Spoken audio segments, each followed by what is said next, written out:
Hey guys, how is everybody doing? I hope everybody's doing well. I know that it's been a while since I've been on and done a video. I was trying to do a live video earlier, but my internet was down and it just wouldn't let me do a live video. So I made a decision that I have to save all my data for the important stuff like this. So I know it's been a while since I've done a video, and mainly it's because I get really into my head and I get really scared about it. And sometimes I just let that fear win. But 2018 is all about growth, and so here I am making my first video of the year. And I like to talk about a lot of different things, but you guys, for those of you who do know, and for those who don't know, I really love to be an advocate for sexual abuse because that is something that I've been through as a kid, and it's been something very hard to deal with all my life. And I've found healing. I found healing, and I've been able to um, let a lot of things go. I've been able to speak about it, and I've been able to, help a lot of people because of that, because of me, speaking out and,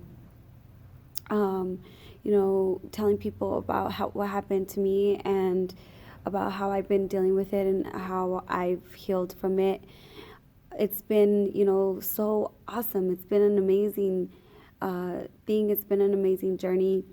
Once I came out about it, spoke up about it, about, my sexual abuse as a child, it was very liberating. It was something that was just, I felt like that just held me down for so many years.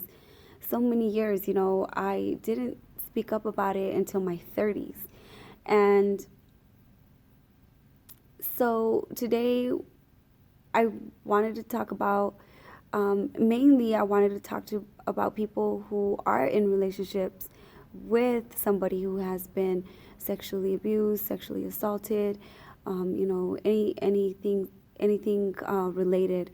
And let me just tell you that we have issues, okay? It is not easy dealing with, any kind of trauma is not easy to deal with. And something like this, so so intense, it is something that, it takes so much from you, and so if you're in a relationship with somebody who has been through something like that, it is very important for you to understand that you have to be patient, and you have to be super understanding. We've been through a lot, and something like that can be so scarring, and some of us don't know how to deal with it, and some of us don't have the courage to speak up. But if that's something that's happened to you, I encourage you to tell your partner, to tell your spouse. When Eloy and I first got married, it was an awesome time, and I'm so happy that God brought him into my life. And he's definitely the man that I had prayed for all my life.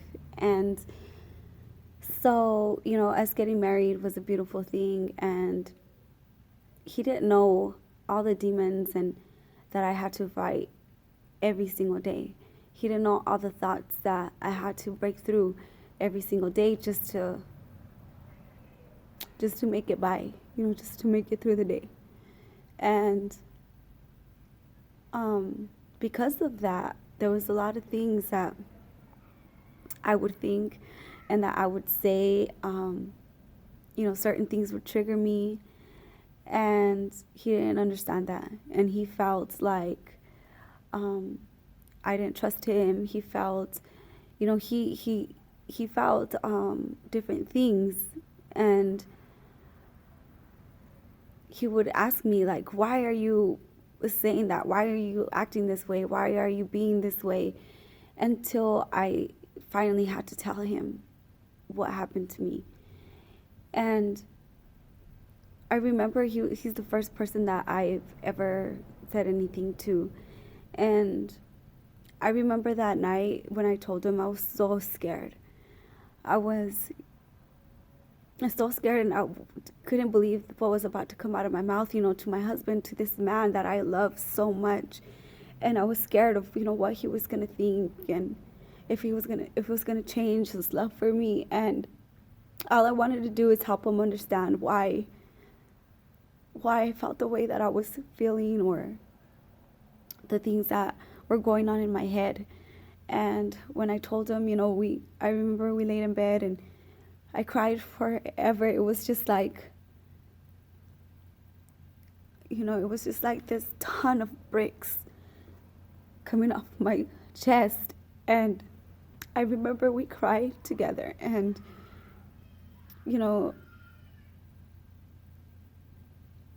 I remember he just held me, and from then on, it just really helped, the process. It just really helped, him be a little bit more patient with me and understanding, and know that, it's not because I didn't love him or because I didn't trust him, or, any of these other things. Like, he just thought I was sick in the head, he just thought like I was like a crazy woman. And that kind of stuff doesn't make you crazy. And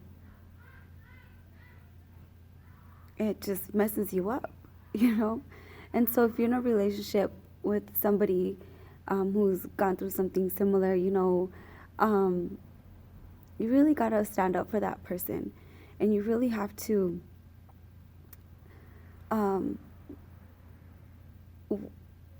really work on being patient and being understanding, and helping that person, helping your spouse, like, go through it, and just make them feel loved, and make them feel safe, and make them feel like they're important, and that they didn't deserve that, and that you're there to help them and to nourish them and to help them heal.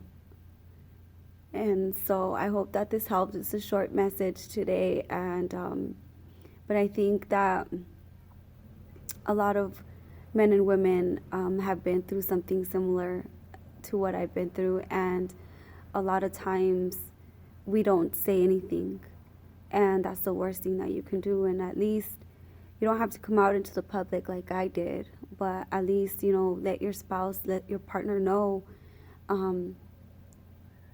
That way they could understand some of the things that, we go through, because it's hard. So God bless you all. I love you all. I hope this message reaches somebody that needs it. And I just want to let you know that you are important, that God loves you, and it wasn't your fault, and it doesn't define you. Much love.